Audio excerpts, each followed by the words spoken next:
All right, cool. So to pop it off, man, tell us a little bit about like how did you get into the life insurance space? Yeah, so finished up college, and in my junior, senior year of college in the summers, I was doing pest control and knocking doors. So I actually came into insurance with 2 years experience of like door knocking, kind of the harder training you could say. And that kind of is where I built my foundation. I had a lot of insurance people hit me up at the time, and I was like, "No, there's no way it's real." And I actually had a good friend I played college football with, which we all know. He's a dog, and he was like, "Yeah, man, you ever thought about remote sales?" I was like, "Nah, nah, I'm knocking doors, man. I'm gonna make six figures knocking doors." And little did I know, I didn't make six figures knocking doors, and I was like a top performer over there. And I finally one day was on the doors, hit him up, and I was like, "Yo, you really think this is legit? Like, you think this is something that could like change people's lives?" He's like, "Yeah, man. Like, I haven't even gotten started, and I've seen an impact." So I started to get my license, and we're all kind of from the Illinois area, so there was already a good network. Kind of started hopping in the Discord, listening to some of these guys sell, and I was like, "Oh man, I can do this." Like, I literally knock doors and get people's credit cards who don't even want me there. So like, I can talk to a warm lead, Yeah. and yeah, that's kind of how it all got started. It just came from sales experience, door to door, moved over into the life insurance, and then I've been here about 9 months now. So yeah. Dude, 100%, man. Before we even get into that, I actually want to have a backdrop. What do you feel like door-to-door sales taught you when it comes to now? Like, what do you feel like some of those traits are that you Yeah. carried along? Like, Man, yeah, I think the big one is literally like the technicality of a sale. Like what you learn in door to door is it is face to face, so you learn like all the nonverbal, communications with head nods and hand movements, and then like the way you downtone and tonality. And when I came over to the remote life insurance space, we're a part of a big agency now, right? And the one thing I learned is like the trainings. It wasn't too like technical, and I was like, "Whoa, this is different." Because like in door to door, we're down to like how people look at you, and then in insurance, like with your voice, a lot of people didn't pay attention. So right away, when I started training guys and I started to bring things over, the first thing I noticed was the way that the sale happens and how it's like for me personally, like I have that system we're talking about, and that just works for me and it makes me efficient. That's the biggest thing. A few other big things were just they're warm leads, so I could literally call people and like either they're like, "Oh, I did fill that out a long time ago," or "I just filled it out," and I'm like, "Wow, there's actually intention." So building value on a warm lead is a lot easier than building value on a cold door. So warm leads are definitely a lot better as well.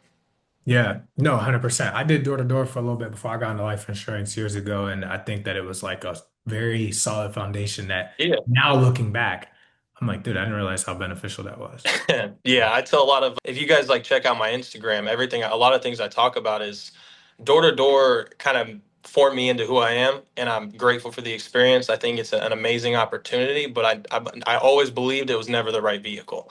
And now that I've like went through the suck, which I call like boot camp. Now that I went through boot camp, it's like now that I'm in the right vehicle, it's like we're only just gonna go up from here. 100%, bro. 100%. Speaking of that, let's talk about your first 30 days. I love talking about this. How was your first 30 days? Did you get your teeth kicked in? Did you come out ripping? Like, tell the listeners how that went, bro. Yeah, so first 30 days, it was humbling. I mean, with 2 years of door-to-door experience, I was still had like all these notes out and I'm like shaking on the phone call trying to figure out what to do with Miss Mary while I'm selling these, old time because that's what Mhm. I was running.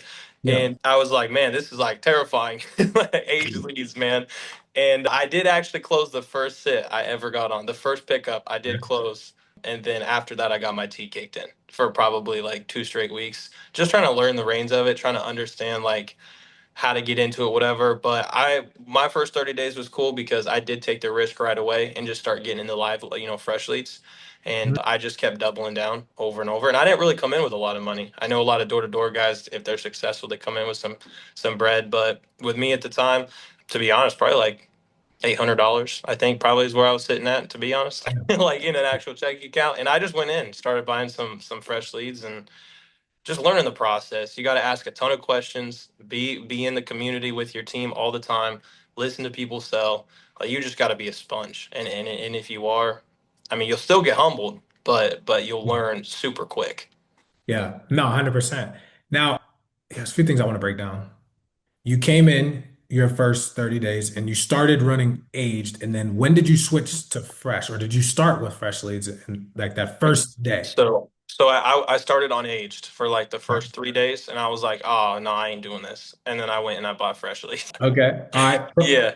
Pros and cons of that experience in your opinion. Pros, running aged, you get to learn a ton of objections, you get to learn a ton of smoke screens, and you get to learn how to talk to people on a phone call, which is nice.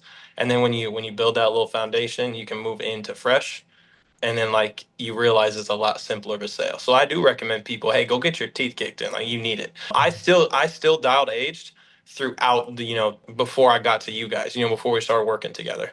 Even when I was dialing fresh, I still had a packet aged just because you could dial all day with that. So it was good practice. But yeah, man, the biggest difference is literally just the intent. Like you get on that phone call and so like it's so easy to build value and logical value and emotional when they just fill that form out to protect somebody. Right. No, 100%. That's a very interesting process to come in and go too fresh. Just a quick question. Do you feel like when you were going through that process of like learning, how you kind of said you felt like you got your teeth kicked in, what Yeah. were you thinking about? Like, were you just more or less like, man, like I'm gonna get past this in the next 60 days? Were you like frustrated? Were you like upset? Did you go through any major hurdles in that first 30 days? Or was it like after that, while you were paying, you were like, okay, this is just a process. Like I'm in, like you said, that boot camp, training camp phase.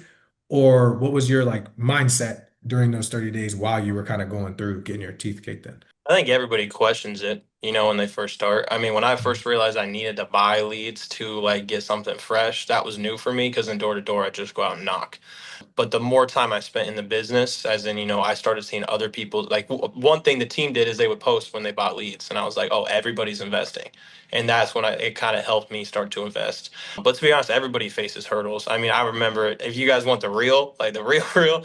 I went Yeah. on to Klarna, buy now, pay later, and I put all my fresh leads on that just so I could see cash flow into the bank account. So Hmm. even so, like I start, like let's say I had 2 grand in the bank account and like the Klarna I was paying off, like I might have like 2 grand in Klarna, but I only got to pay every 2 weeks. So I know as long as I keep selling over and over and over, eventually the bank account outgrows the Klarna. Right. So I think Right. at one time, like if it, like you started to see the separation, and it went from like now my bank account holds off, I paid off all the Klarna, and then I just stuck to cash flow the rest of the time I've been in the business. But I had to Mhm. trust the process because there was multiple times, even in the first 60 days, where I'm like, damn man, I don't know how this is going. Like I'm trusting the process, but Right. like you got doubts because I'm remote at the time. I'm not in an office, so I'm sitting there by myself in my own apartment. Like everyone has doubts in those moments, man. But you have to trust it because like one of our mentors says, like if that person did it, you can do it. Right. Like no one's better than anybody else. And I like all these guys I saw seeing successful. I'm like, man, I have 2 years of door to door experience. Like I can do this. Like I got to Mm. trust my process, and I'm glad I trusted the process. Nah, 100%, bro. Nah, I think that's super important for people to understand and know too. Like it's not always going to be Yeah. perfect when it comes to making sure that those systems are set up specifically for you. And then, it's not always going to be perfect when you get to the point where you're able to kind of turn a profit.